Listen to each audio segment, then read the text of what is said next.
नमस्कार साथियों, सभी को राम राम। मैं डीएस सैनी आप सभी का स्वागत, आप सभी का अभिनंदन करता हूं। प्यारे साथियों, हिंदी ज्ञानधारा चैनल पर, चैनल का नाम आपका आप सभी को पता है कि आजकल अपने चैनल का नाम है हिंदी ज्ञानधारा चैनल।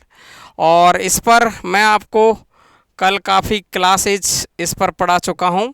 आज अपन जो पढ़ने वाले हैं वो अपन शानदार सी चीज़ पढ़ने वाले हैं। ये अपन आज पढ़ने वाले हैं कौन सा?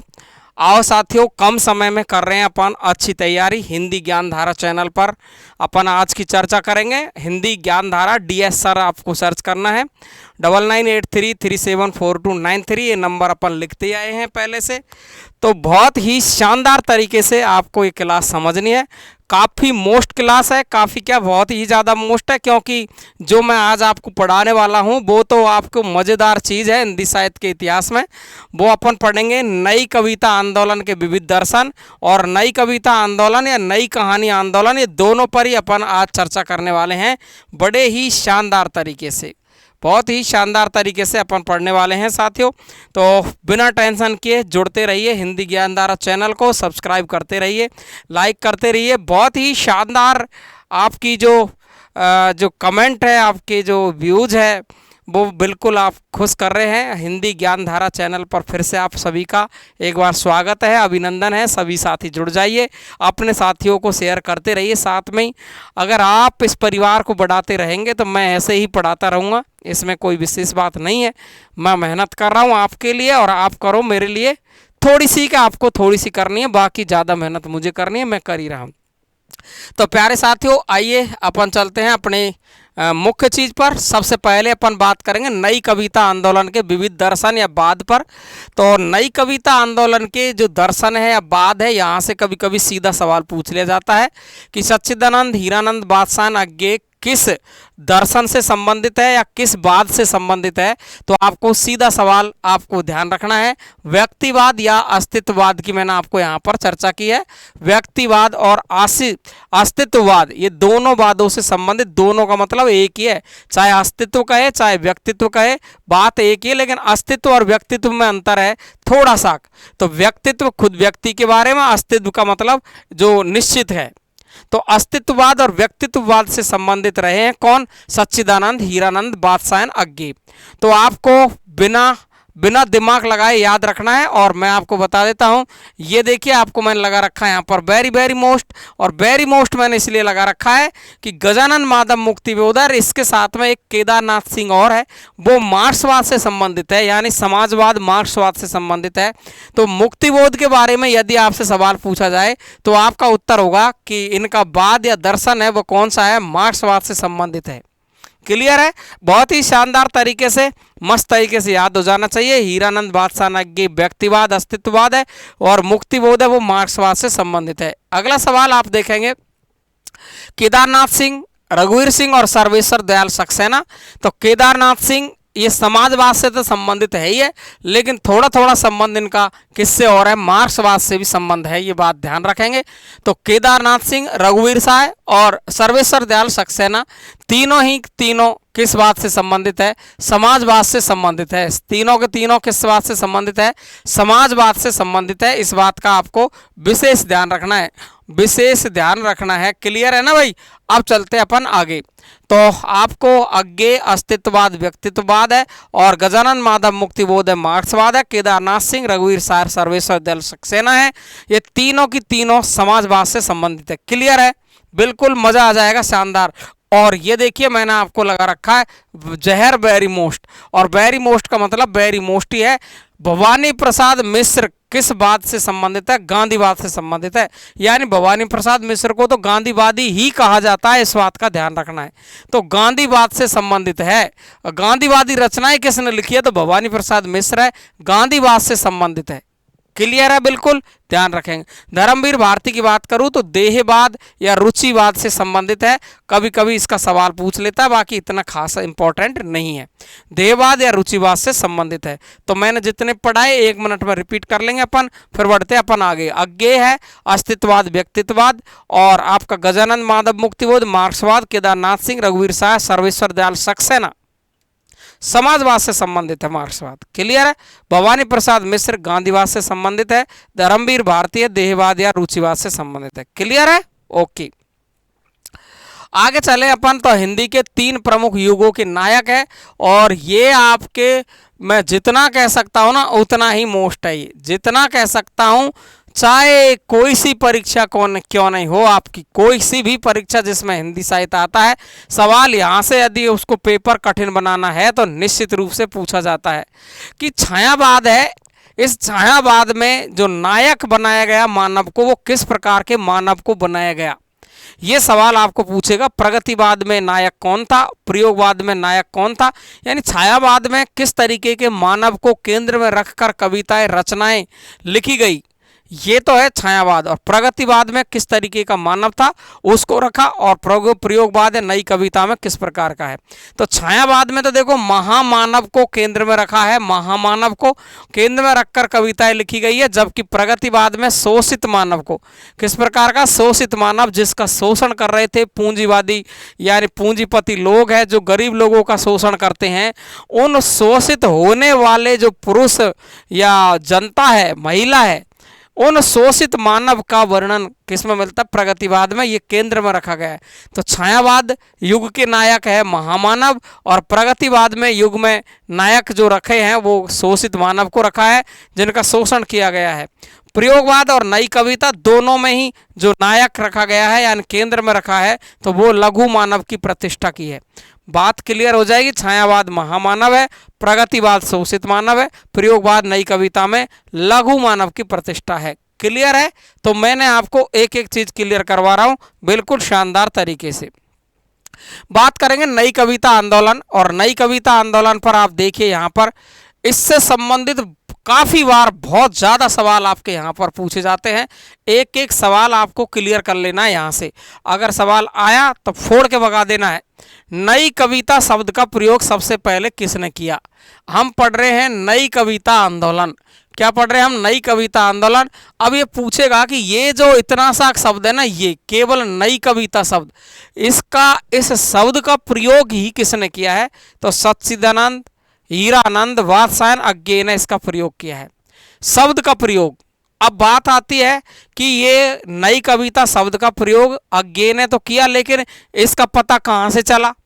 तो इसका पता चला प्रतीक पत्रिका से। कहाँ से चला? प्रतीक पत्रिका से। और ये जो प्रतीक पत्रिका है जून 1951 में छपी थी, और प्रतीक पत्रिका का संपादन किसने किया है? तो आप ध्यान रखेंगे अज्ञे ने। किसने किया है? अज्ञे कौन है? हीरानंद, सच्चिदानंद, वात्स्यायन, अज्ञे। और ये अज्ञे ने ही प्रतीक पत्रिका का संपादन किया जून 1951 के अंक में। ये बात छपी थी कि नई कविता शब्द का ही पहली बार जो प्रयोग किया वो किसने किया? अज्ञे ने। क्लियर हो गई। अब बात आती है कि नई कविता को वास्तविक रूप से विकसित किसने किया है? नई कविता को वास्तविक रूप से विकसित किसने किया? नई कविता को वास्तविक रूप से प्रतिष्ठित किसने किया या विकसित किसने किया? तो ये लगा लो तुम कतई बिल्कुल जहर जहर जहर जहर, वेरी वेरी वेरी अति महत्वपूर्ण मोस्ट लगा लेंगे इसको। तो नई कविता के वास्तविक रूप को विकसित करने का श्रेय है वो किसको है? जगदीश गुप्त को है। किसको है? जगदीश गुप्त को है। कब? 1954 में। कब? 1954।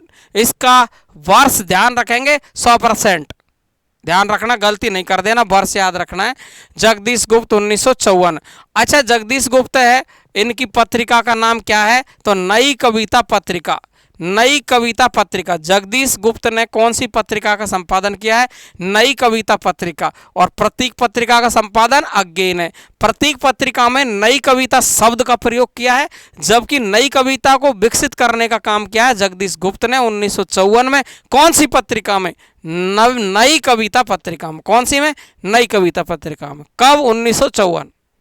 ओके, क्लियर, शानदार, एकदम समझ में आ गया। एक एक सवाल क्लियर कर लेना। आगे मैं चलूं तो देखिए नई कविता है, इसको कहते हैं कि ये नई कविता है, ये प्रयोगवाद का ही विकसित रूप माना जाता है। ये प्रयोगवाद आया और इसका विकसित रूप है वो माना जाता है कौन? नई कविता को। अज्ञे को नई कविता का भारतेंदु कहा जाता है, ये बात आपको ध्यान रखनी है। अज्ञे को क्या कहा जाता है? नई कविता का भारतेंदु। अज्ञे को नई कविता का क्या कहते हैं? भारतेंदु कहते हैं। क्लियर है ना? तो ये बात आपको बिल्कुल क्लियर हो जानी चाहिए। तो नई कविता को विकसित किसने किया है? तो जगदीश गुप्त ने 1954 नई कविता पत्रिका में।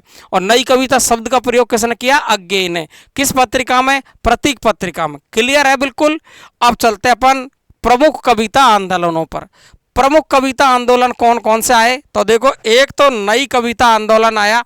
नई कविता आंदोलन, इसके बारे में अपन पहले ही पढ़ चुके हैं। जगदीश गुप्त है इसके कौन? नई कविता आंदोलन को चलाने वाले यानी प्रयोगकर्ता कौन है? जगदीश गुप्त है 1954 में। क्लियर है? नई कविता आंदोलन, तो आंदोलन एक तरफ है और उनका जो प्रमुख कवि है वो एक तरफ है, जगदीश गुप्त। ठीक है। और साठोत्तरी कविता आंदोलन के प्रवर्तक कौन है? साठोत्तरी कविता, तो ललित गुप्त है। ये दोनों ही एकदम मोस्ट है, ध्यान रखेंगे। मैंने लिखा ही मोस्ट है। पूरे बोर्ड पर जो भी शब्द लिखता हूँ मैं मोस्ट लिखता हूँ, बाकी का कचरा पट्टी बिल्कुल नहीं लिखता, आप सभी को पता है। और यदि आपको पसंद आ रहा है तो बिल्कुल निश्चित रूप से अभी सब्सक्राइब तो करना ही, लाइक भी करना, और कमेंट बॉक्स में कमेंट बेटा मेरे जाने के बाद लिखना है, ताकि आपका मुझे ये पता चले कि वास्तव में आपको समझ में आ रहा है कि नहीं आ रहा है, और क्या पढ़ना है। और सर कठिन ये लग रहा है, ये टॉपिक लेके आओ, फटाफट से वही टॉपिक लाऊंगा। और आपकी परीक्षा से संबंधित कोई टॉपिक अटका हुआ है, लटका हुआ है कि सर ये तो हमको पा ही नहीं रहा, ये मिल ही नहीं रहा, ये टॉपिक पढ़ा दो, ये लो खींच के पढ़ा दूंगा। चाहे वो यूपी की परीक्षा, एमपी, बिहार, झारखंड, चाहे एमपी की, चाहे आपकी राजस्थान की कोई परीक्षा हो, कोई टेंशन नहीं लेने का। डीएस सैनिक खड़ा है, लेकिन आप मेरे लिए खड़े रहना है। क्या करना है आपको? केवल सब्सक्राइब, लाइक करना है, और बढ़ते रहेंगे अपन ऐसे ही।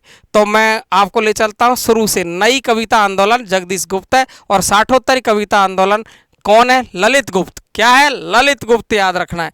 आगे चलेंगे भाई साहब, बिल्कुल मैं बता रहा हूँ आपको। यहाँ से सवाल अगर कविता में से पूछा तो यहाँ से ही आएगा, इस बोर्ड पर्पस, इस बोर्ड के अलावा सवाल बाहर नहीं जाएगा किसी भी कंडीशन में।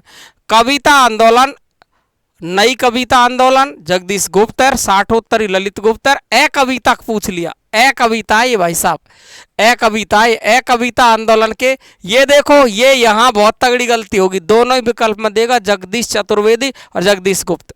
तो जगदीश चतुर्वेदी ए कविता आंदोलन के, जगदीश गुप्त नई कविता आंदोलन के। और ये देखो, ताजी ताजी लक्ष्मी है, ताजी ताजी लक्ष्मी याद रखनी है, ताजी ताजी लक्ष्मी।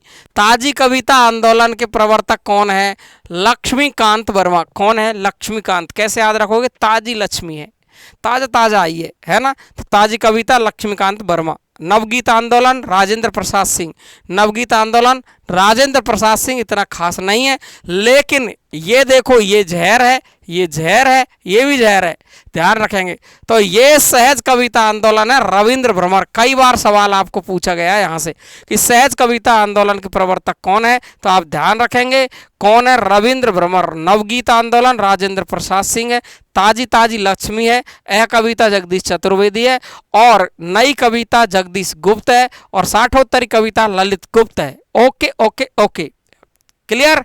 समकालीन कविता आंदोलन, समकालीन कविता है भाई, कहानी नहीं है, ये ध्यान रखना है। तो समकालीन कविता आंदोलन कौन है? विशंबरनाथ। कौन है? विशंबरनाथ। और युत्सवादी कविता आंदोलन है, इसके कौन है? राम सिंह सलभ। कौन है? राम सिंह सलभ। क्लियर है? याद रख लोगे, राम सिंह सलभ युत्सवादी कविता आंदोलन के प्रवर्तक राम सिंह सलभ है।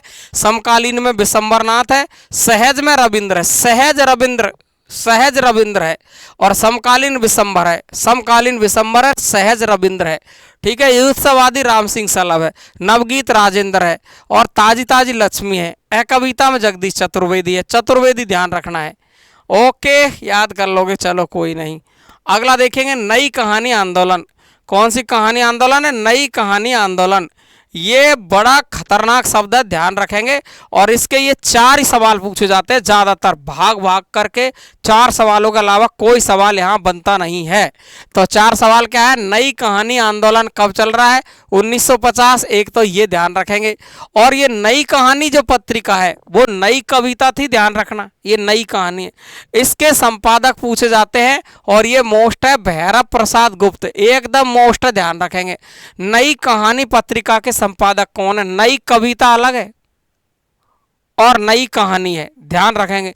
नई कविता पत्रिका के संपादक है जगदीश गुप्त, और नई कहानी के संपादक है भैरव प्रसाद गुप्त, ध्यान रखेंगे ऐसा। और सचेतन कहानी, ये कहानी है भाई, कविता नहीं है, ध्यान रखें। सचेतन कहानी महीप सिंह है। कौन है? महीप सिंह सचेतन कहानी के जो प्रवर्तक है महीप सिंह है। और समकालीन कहानी, और देखो ये समकालीन कविता है, समकालीन कविता के विशंबर है और ये समकालीन कहानी है। ये है कहानी गंगा प्रसाद विमल। कौन है? गंगा प्रसाद विमल। और ये ए कहानी आंदोलन और इधर है ए कविता आंदोलन। चक्कर में नहीं फंस जाना। ए कविता में जगदीश चतुर्वेदी है और ए कहानी में कौन है? Nirmal Verma. All very most है, शानदार तरीके से ध्यान रखेंगे। और ये मैंने कहानी कंप्लीट कर दी आपकी 99 83 37 42 93 पर कहानी पूरी कर दी मैंने। और कहानी का यदि कोई सवाल पूछा जाता है तो इससे बाहर कोई सवाल नहीं जाएगा, ये बात का मैं वादा करता हूँ आपसे। विश्वास रखना, और विश्वास है तो सब्सक्राइब करना है, लाइक भी करना। आज यहीं तक के लिए पढ़ेंगे। नमस्कार सभी साथियों को। कैसी रही ये जो मेरा संग्रह है, जो कलेक्शन है, ये मेहनत का काम है बहुत ज़्यादा। इन सभी को एक जगह करना बहुत ज़्यादा टाइम खराब होता है मेरा। एक एक डेढ़ 2 घंटे तक तो मैं ढूंढता रहता हूँ एक एक सवाल को। तो ध्यान रखेंगे, ये कलेक्शन आपके लिए जो कर रहा हूँ बहुत मेहनत से कर रहा हूँ। और मैं आपके लिए एक टेस्ट सीरीज लाने वाला हूँ 15 दिन बाद। लेकिन बस आपका आंकड़ा छू गया सब्सक्राइबर 5000 को। और अगर आपने सभी ने हेल्प की, सहयोग किया और ये सब्सक्राइबर पहुँचे 10,000 तो फटाक से एक लाइव सीधा आऊँगा और डेली के 100 क्वेश्चन हल कराऊंगा। यानी 15 दिन में आपको सीधे 1500 क्वेश्चन हल कराऊंगा। किसके? 1500 क्वेश्चन साहित्य के हल कराऊंगा। पूरा साहित्य निचोड़ कर रख दूंगा, गद्य भी पढ़ा दूंगा, पद्य भी पढ़ा दूंगा, और उसमें गद्य पद्य के साथ में काव्य शास्त्र और पढ़ा दूंगा। तो मजे से पढ़ते रहिए। और एक दिन में एक लंबी मैराथन लेंगे अपन, 4 5 6 8 घंटे की जितनी होगी, पूरी व्याकरण को रिपीट कर देंगे कंप्लीट को। तो आज इतना ही पढ़ेंगे। कैसी लगी क्लास सभी को बताना है। नमस्कार सभी साथियों को, थैंक यू सो मच। आप सभी का शुक्रिया अदा करता हूँ, आप सभी का इतना साथ देने के लिए। थैंक यू, धन्यवाद।